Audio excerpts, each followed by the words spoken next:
What's happening, good people? Welcome to Leadership in Real Life, where we talk about what leadership actually looks like in real time. I'm H-Monét, leadership coach and former school principal, helping leaders balance people, performance, and priorities without burning out. Let's get into it. Have you ever avoided a conversation you knew you needed to have as a leader? You know the conversation. The performance conversation, the missed deadline conversation, the accountability conversation. The conversation that's been sitting on your to-do list for weeks because every time you think about it, you find something else to do. And so the longer you put off that conversation, the bigger the problem becomes. So don't avoid it. Why is it so hard to be a heart-centered, human-centered, lead with love kind of leader? And this is why so many leaders avoid leading in this way, because it's easy to just not care and focus on the work, right? But oftentimes we struggle with that accountability because we care about our people. However, that lack of clarity is not kind. Being direct and honest is. We care deeply about our working relationships with our staff. We want to support our teams. We want people to feel valued. And often because of that struggle, we struggle to hold people accountable consistently. And if that's you, I want you to know something. You're not struggling because you're a bad leader. You're struggling because maybe nobody taught you how to hold people accountable without feeling like you're hurting them. So today, we're talking about why accountability feels so uncomfortable for leaders that want to lead with love, lead with heart, and be human-centered. And we're going to talk about why avoiding it creates bigger problems and how to lead accountability conversations with both empathy and confidence. And then by the end of this episode, I'm going to give you a simple framework you can use immediately. So let's get into it. Now, respectfully, most leaders have been taught a false choice. Somewhere along the way, many of us learned that we can either be caring or hold people accountable, be supportive or be direct, be empathetic or be firm, and that we can't be both.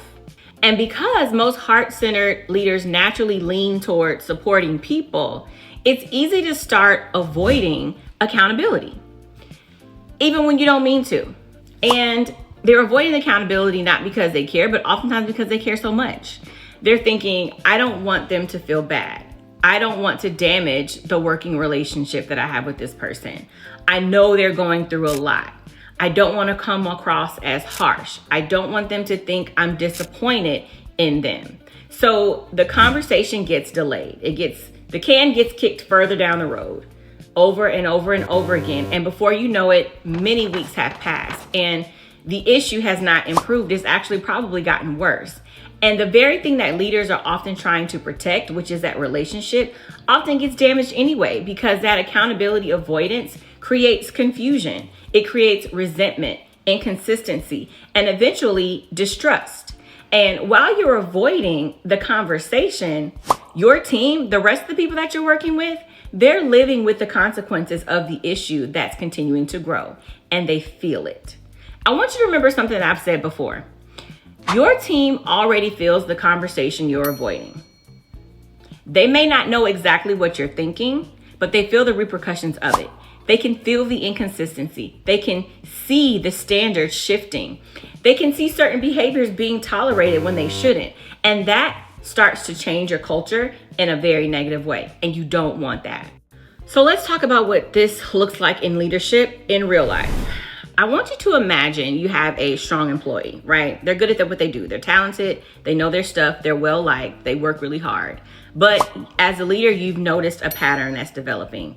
Deadlines keep slipping. And it's not dramatic, but it's just enough to start to create problems. And so as a leader, you see it, but you also know that behind the scenes, they're dealing with some personal challenges. So as that heart-centered leader, you tell yourself, okay, I'm gonna give them some grace.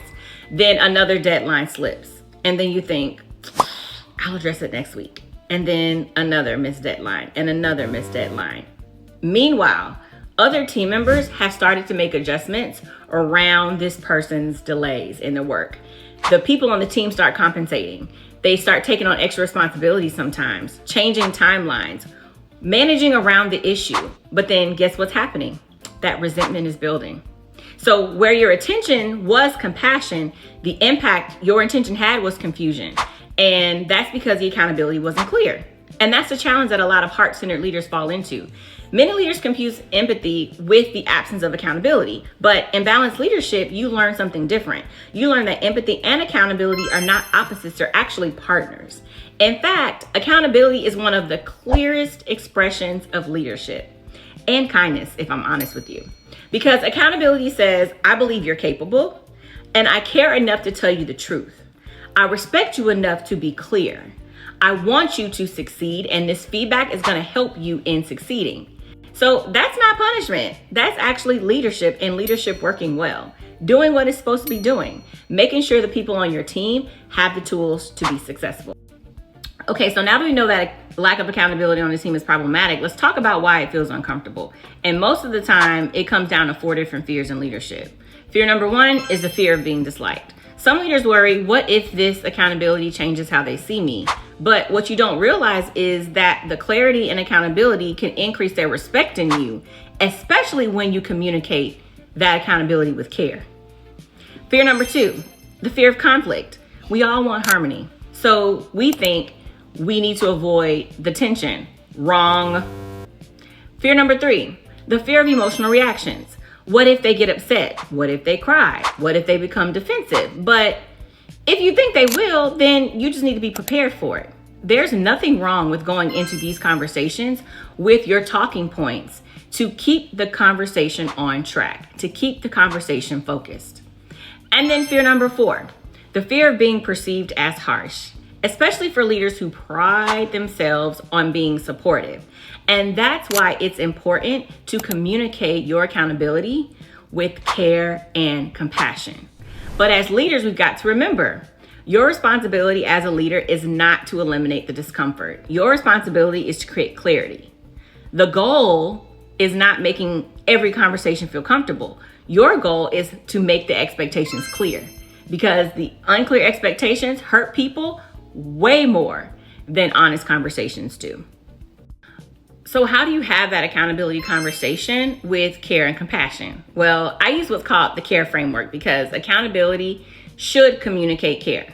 So C, clarify expectations. What was expected? Be specific, be factual, and avoid assumptions. A, you need to address the gap. What isn't aligned, and what's the difference between the expectation and the current reality? R, reinforce belief. Communicate confidence. Tell them, I know you're capable of this. I believe you can improve this. I want to support your success. Let's talk about how. And then finally, E, which is establish next steps. So you need to define what needs to happen moving forward and offer support and clarify the accountability measures that are in place. That's it. Simple, clear, direct, and respectful. The CARE framework. So I'm going to give you some homework. Here's what I want you to do this week. I want you to identify one accountability conversation that you've been avoiding, just one. And then I want you to ask yourself a couple of things. What are you avoiding? What are you afraid that might happen? And then what is the impact of you avoiding the conversation having on yourself, your team, your organization?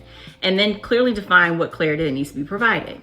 After that, you got to schedule that conversation. And I mean, not next month, not someday, but schedule it for this week. That accountability doesn't become easier through avoidance. It becomes easier when you have more opportunities to provide that accountability. So the one takeaway I want you to have for today is that accountability feels uncomfortable in leadership because it requires courage. And the goal is not to eliminate the discomfort. The goal is to lead through that discomfort. Strong leaders don't choose empathy and accountability. They practice both. Balance, leadership, empathy, and accountability. And if today's conversation resonated with you, here's your next step. I want you to DM me Reset for the Balanced Leadership Clarity Guide and weekly wrap-up routine. This is the foundation of your balanced leadership journey. Here's how you get started, like today. And then I want you to use the accountability framework when you have that conversation that you're planning.